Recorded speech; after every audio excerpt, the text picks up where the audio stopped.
हमारे प्रिय भाई बहनों को यीशु मसीह के नाम से हमारा अभिनंदन, नमस्कार। और आज के बाइबल के वचन के वाचन के लिए आप सबको हम प्रेम से स्वागत करते हैं। चलिए आज के वचन में जाएंगे। प्यारे पिता परमेश्वर, धन्यवाद दे प्रभु, तू अपने शास्त्र के महत्वपूर्ण बातों को, महिमा के बातों को हमारे लिख कर दिया है। हम उसे पराया ना समझे, लेकिन अपना समझकर, अपना कर आशीष पाने में मदद कर। यीशु मसीह के नाम से मांगते हैं पिता, आमीन आमीन। यिर्मयाह 5वां अध्याय। यरूशलेम की सड़कों में इधर उधर दौड़कर देखो, उसके चौकों में ढूंढो, यदि कोई ऐसा मिल सके जो न्याय से काम करे और सच्चाई का खोजी हो, तो मैं उसका पाप क्षमा करूंगा। यद्यपि उसके निवासी यहोवा के जीवन की शपथ भी खाएं, तो भी निश्चय वे झूठी शपथ खाते हैं। ये यहोवा, क्या तेरी दृष्टि सच्चाई पर नहीं है? तूने उनको दुख दिया परंतु वे शोकित नहीं हुए। तूने उनको नाश किया परंतु उन्होंने ताड़ना से भी नहीं माना। उन्होंने अपना मन चट्टान से भी अधिक कठोर किया है। उन्होंने पश्चाताप करने से इनकार किया है। फिर मैंने सोचा, ये लोग तो कंगाल और अबोध ही हैं, क्योंकि ये यहोवा का मार्ग और अपने परमेश्वर का नियम नहीं जानते। इसलिए मैं बड़े लोगों के पास जाकर उनको सुनाऊंगा, क्योंकि वे तो यहोवा का मार्ग और अपने परमेश्वर का नियम जानते हैं। पर तो उन सबों ने मिलकर जुए को तोड़ दिया है और बंधनों को खोल डाला है। इस कारण वन में से एक सिंह आकर उन्हें मार डालेगा, निर्जल देश का एक भेड़िया उनको नाश करेगा और एक चीता उनके नगरों के पास गात लगाए रहेगा, और जो कोई उनमें से निकले वह फाड़ा जाएगा, क्योंकि उनके अपराध बहुत बढ़ गए हैं और वे मुझसे बहुत ही दूर हट गए हैं। मैं क्योंकि तेरा पाप क्षमा करूं? तेरे लड़कों ने मुझको छोड़कर उनकी शपथ खाई है जो परमेश्वर नहीं है। जब मैंने उनका पेट भर दिया तब उन्होंने व्यभिचार किया और वेश्याओं के घरों में भीड़ की भीड़ जाते थे। वे खिलाए पिलाए बेलगाम गेंडों के समान हो गए। वे अपने अपने पड़ोसी की स्त्री पर हिनाने लगे। क्या मैं ऐसे कामों को उन्हें दंड न दूं? यहोवा की वाणी है, क्या मैं ऐसी जाति से अपना पलटा न लूं? शहर पनाह पर चढ़ के उसका नाश तो करो, तो भी उसका अंत मत कर डालो। उसकी जड़ रहने दो, पर तो उसकी डालियों को तोड़कर फेंक दो, क्योंकि वे यहोवा की नहीं है। यहोवा की वाणी है कि इज़राइल और यहूदा के घराने ने मुझसे बड़ा विश्वासघात किया है। उन्होंने यहोवा की बातें जुटलाकर कहा, वह ऐसा नहीं है, विपत्ति हम पर न पड़ेगी, न हम तलवार को और न महंगे को देखेंगे। भविष्यद्वक्ता हवा हो जाएंगे, उनमें ईश्वर का वचन नहीं है, उनके साथ ऐसा ही किया जाएगा। इस कारण सेनाओं का परमेश्वर यहोवा यूं कहता है, ये लोग जो ऐसा कहते हैं, इसलिए देख, मैं अपना वचन तेरे मुंह में आग और इस प्रजा को काट बनाऊंगा और वह उनको भस्म करेगी। यहोवा की वाणी है, ये इज़राइल के घराने, देख, मैं तुम्हारे विरुद्ध दूर से ऐसी जाति को चढ़ा लाऊंगा जो सामर्थी और प्राचीन है। उसकी भाषा तुम न समझोगे और न यह जानोगे कि वे लोग क्या कह रहे हैं। उनका तरकश कुली कब्र है और वे सब के सब शूरवीर हैं। तुम्हारे पक्के खेत और भोजन वस्तुएं जो तुम्हारे बेटे बेटियों के खाने के लिए हैं, उन्हें वे खा जाएंगे। वे तुम्हारी भेड़ बकरियों और गाय बैलों को खा डालेंगे। वे तुम्हारी दाखों और अंजीरों को खा जाएंगे, और जिन गढ़ वाले नगरों पर तुम भरोसा रखते हो, उन्हें वे तलवार के बल से नाश कर देंगे। तो भी यहोवा की वाणी है, उन दिनों में भी मैं तुम्हारा अंत न कर डालूंगा। और जब तुम पूछोगे कि हमारे परमेश्वर यहोवा ने हमसे एक सब काम किस लिए किए हैं, तब तुम उनसे कहना, जिस प्रकार से तुमने मुझको त्याग कर अपने देश में दूसरे देवताओं की सेवा की है, उसी प्रकार से तुमको पराये देश में परदेशियों की सेवा करनी पड़ेगी। याकूब के घराने में यह प्रचार करो और यहूदा में सुनाओ, हे मूर्ख और निर्बुद्धि लोगों, तुम जो आंखें रहते हुए नहीं देखते, जो कान रहते हुए नहीं सुनते, यह सुनो, यहोवा की वाणी है। क्या तुम लोग मेरा भय नहीं मानते? क्या तुम मेरे सम्मुख नहीं थरथराते? मैंने बालू को समुद्र का सिवाना ठहराकर युग युग का ऐसा बांध ठहराया है कि वह उसे लांग न सके, और चाहे उसकी लहरें भी उठे तो भी वे प्रबल न हो सके, या जब वे गरजे तो भी उसको न लांग सके। पर इस प्रजा का हठीला और बलवा करने वाला मन है, इन्होंने बलवा किया और दूर हो गए हैं। वे मन में इतना भी नहीं सोचते कि हमारा परमेश्वर यहोवा तो बरसात के आरंभ और अंत दोनों समय का जल समय पर बरसाता है और कटनी के नियत सप्ताहों को हमारे लिए रखता है, इसलिए हम उसका भय माने।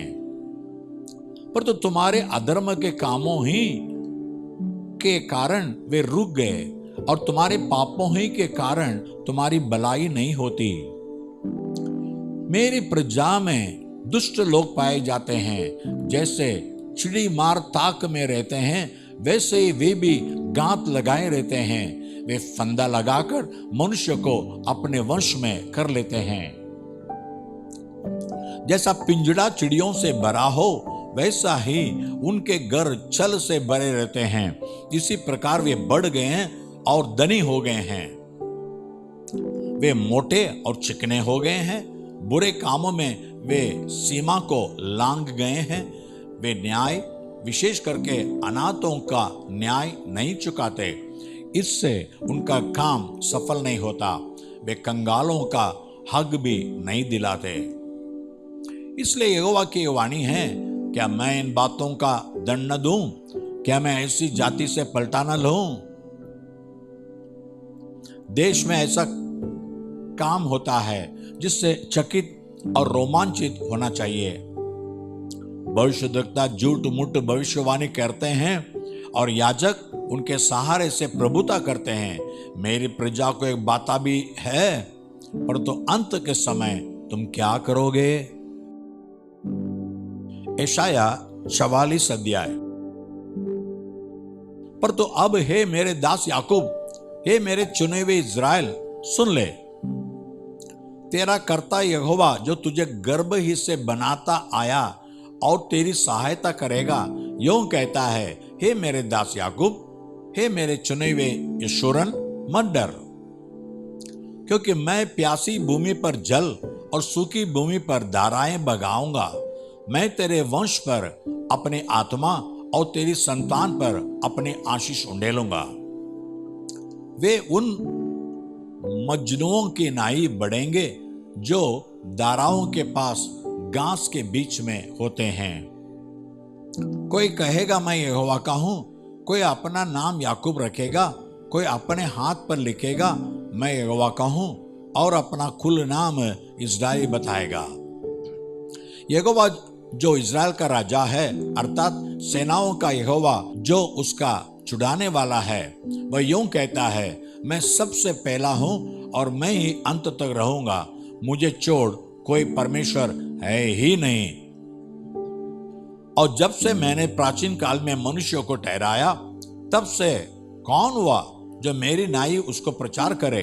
वह बताए, वह मेरे लिए रचे, अथवा होनहार बातें पहले ही से प्रकट करे। मत डरो और न बेईमान हो। क्या मैंने प्राचीन काल ही से ये बातें तुम्हें नहीं सुनाई और तुम पर प्रकट नहीं की? तुम मेरे साक्षी हो। क्या मुझे छोड़ कोई और परमेश्वर है? नहीं, मुझे छोड़ कोई चट्टान नहीं। मैं किसी और को नहीं जानता। जो मूरत खोद कर बनाते हैं वे सब के सब व्यर्थ हैं, और जिन वस्तुओं में वे आनंद ढूंढते उनसे कुछ लाभ न होगा। उसके साक्षी न तो आप कुछ देखते और न कुछ जानते हैं, इसलिए उनको लज्जित होना पड़ेगा। किसने देवता व निष्फल मूर्त डाली है? देख, उसके सब संगियों को तो लज्जित होना पड़ेगा। कारीगर तो मनुष्य ही हैं, वे सब के सब इकट्ठे होकर खड़े हों, वे डर जाएंगे, वे सब के सब लज्जित होंगे। लोहार एक बसूला अंगारों में बनाता और हथौड़ों से गढ़कर तैयार करता है। अपने भुजबल से वह उसको बनाता है, फिर वह भूखा हो जाता है और उसका बल घटता है। वह पानी नहीं पीता और थक जाता है। बढ़ई सूत लगाकर टांकी से रखा करता है और रंदनी से काम करता और प्रकार से रेखा खींचता है।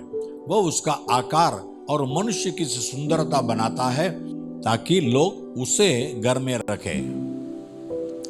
वह देवदार को काटता, वह वन के वृक्षों में से जाति जाति के 5 वृक्ष चुनकर सेवता है। वह एक तूस का वृक्ष लगाता है जो वर्षा का जल पाकर बढ़ता है। तब वह मनुष्य के ईंधन के कामों में आता है। वह उसमें से कुछ सुलगाकर तापता है, वह उसको जलाकर रोटी बनाता है। उसी से वह देवता भी बनाकर उसको दंडवत करता है। वह मूरत खुदवाकर उसके सामने प्रणाम करता है। उसका एक भाग तो वह आग में जलाता और दूसरे भाग से मांस पकाकर खाता है। वह मांस भून कर तृप्त होता, फिर तपाकर कहता है, आहा, मैं गर्म हो गया, मैंने आग देखी है। उसके बचे हुए भाग को लेकर वह एक देवता अर्थात एक मूर्त खोदकर बनाता है। तब वो उसके सामने प्रणाम और दंडवत करता और उसे प्रार्थना करके कहता है, मुझे बचा ले क्योंकि तू मेरा देवता है। वे कुछ नहीं जानते, न कुछ समझ रखते हैं,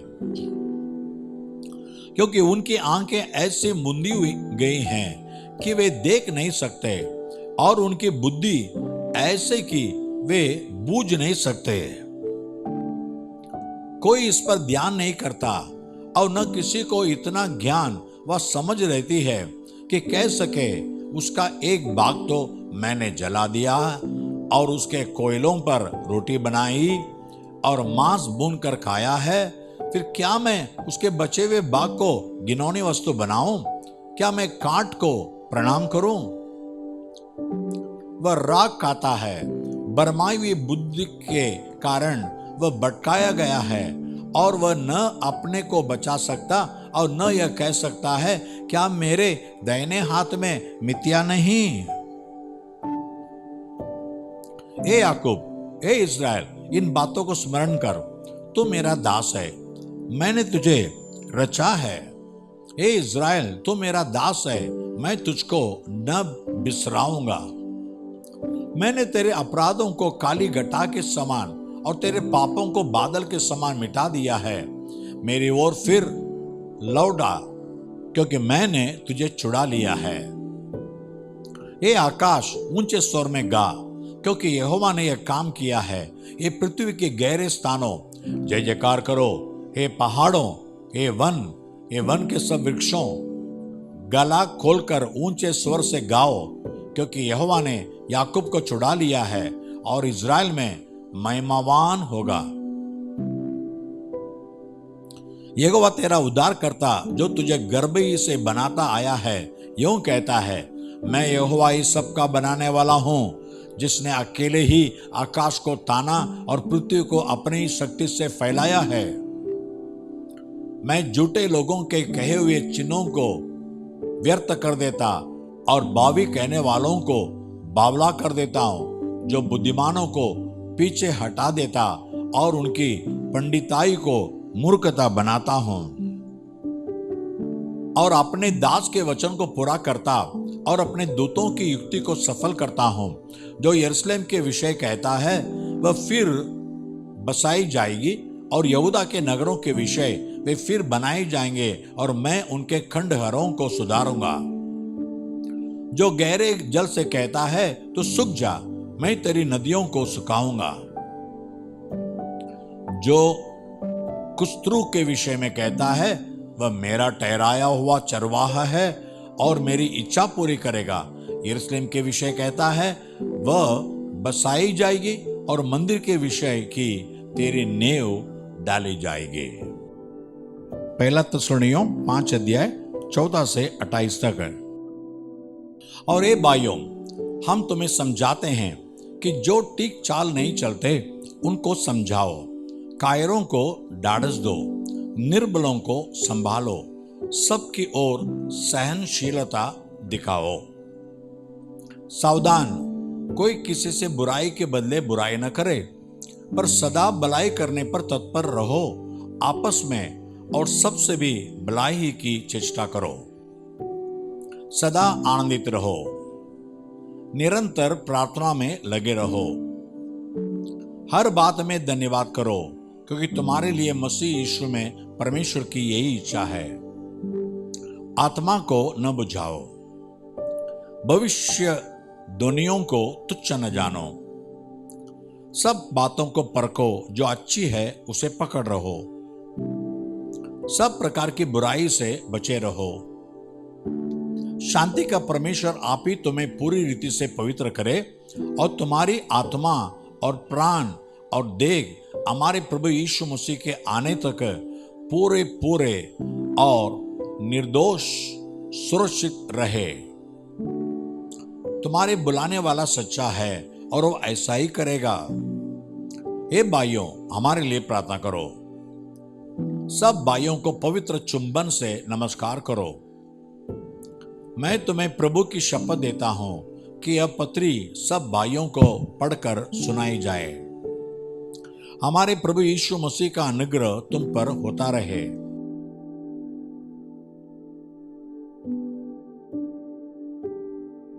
आइए प्रार्थना करें। प्यारे पिता परमेश्वर, अब हमने देखा ये 23 वचन में प्रभु यीशु मसीह जल्दी आ रहा है। यीशु मसीह के आगमन में हमारे आत्मा, प्राण और शरीर पवित्र रहे। आज वचन के जरिए हमें पवित्र कर दे प्रभु, ताकि यीशु के आगमन में हम छूट न जाएं, यीशु के संग स्वर्ग में आए और अपने बच्चों के जो भी जरूरतें हैं वो सब तो पूरा कर। यीशु मसीह के नाम से मांगते पिता, आमीन आमीन।